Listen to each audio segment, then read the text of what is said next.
നടക്കാൻ പോകുന്നതിൻ്റെ പേരിൽ ചായയും കാപ്പിയൊക്കെ ആവശ്യത്തിൽ കൂടുതൽ പുറത്തുനിന്ന് കുടിക്കാറുള്ളത് കൊണ്ട് നമ്മൾ നടക്കാൻ പോവാത്ത ദിവസങ്ങളിൽ വീട്ടിൽ ഇതുപോലെ എന്തെങ്കിലും ഷെയ്ക്ക്, സ്മൂത്തി, ജ്യൂസ് അങ്ങനെ എന്തെങ്കിലും ഹെൽത്തി ആയിട്ട് കുടിക്കാനാണ് ശ്രമിക്കാറ് കേട്ടോ ഈവനിങ് സമയത്തൊക്കെ. അപ്പോൾ ഇന്ന് ഞാൻ ഉണ്ടാക്കുന്നത് ആപ്പിൾ ബനാന ഷെയ്ക്കാണ് കേട്ടോ.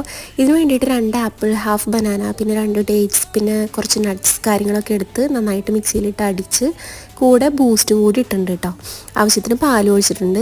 കട്ടപ്പാലൊന്നുമല്ല, നോർമൽ പാലാണ് യൂസ് ചെയ്തിരിക്കുന്നത് കേട്ടോ. പിന്നെ അതിൻ്റെ കൂടെ ഫ്രഞ്ച് ഫ്രൈസ് ഉണ്ട്. ഫ്രഞ്ച് ഫ്രൈസ് അത്രയ്ക്ക് ഹെൽത്തി ഒന്നല്ല, എന്നാലും നമ്മൾ അധികം ഒന്നും കഴിക്കില്ലല്ലോ, വല്ലപ്പോഴല്ലേ കഴിക്കണുള്ളൂ. ഇത് നല്ല ഫില്ലിംഗ് ആയിരുന്നു കേട്ടോ. അപ്പോൾ അതുകൊണ്ട് തന്നെ നമ്മുടെ ഈവനിങ് സ്നാക്കും അതുപോലെ തന്നെ നമ്മുടെ ഡിന്നറും ഇത് തന്നെയായിരുന്നു കേട്ടോ.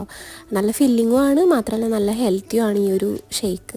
ഈ ഒരു ഫ്രഞ്ച് ഫ്രൈസ് ഫ്രോസൺ ആണ് കേട്ടോ.